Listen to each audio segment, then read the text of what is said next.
Are you there, God? It's me, Margaret. We're moving today. I'm so scared, God. I've never lived anywhere but here. Suppose I hate my new school. Suppose everybody there hates me.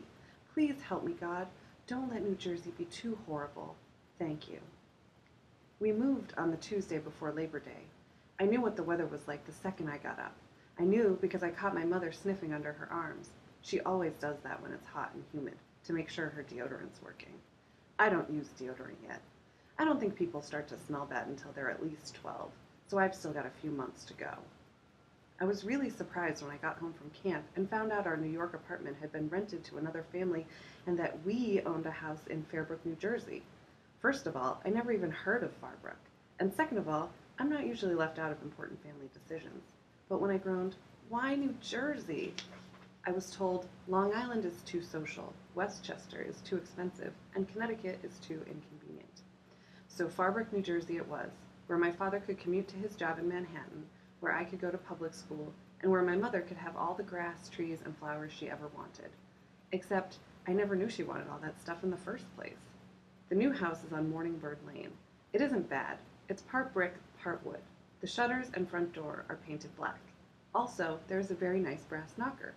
Every house on our new street looks a lot the same. They're all 7 years old. So are the trees. I think we left the city because of my grandmother, Sylvia Simone. I can't figure out any other reason for the move, especially since my mother says Grandma is too much of an influence on me. It's no big secret in our family that Grandma sends me to summer camp in New Hampshire, and that she enjoys paying my private school tuition, which she won't be able to do anymore because now I'm going to public school. She even knits me sweaters that have labels sewed inside, saying, "Made expressly for you, by Grandma." And she doesn't do all that because we're poor. I know for a fact that we're not. I mean, we aren't rich, but we certainly have enough, especially since I'm an only child. That cuts way down on food and clothes. I know this family has 7 kids, and every time they go to the shoe store, it costs a bundle. My mother and father didn't plan for me to be an only child, but that's the way it worked out, which is fine with me because this way I don't have anybody around to fight.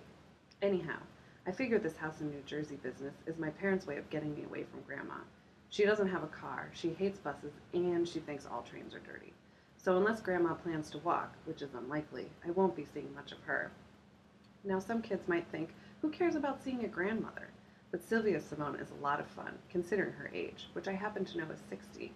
The only problem is she's always asking me if I have boyfriends and if they're Jewish. Now that is ridiculous because number one, I don't have boyfriends, and number two, what would I care if they're Jewish or not?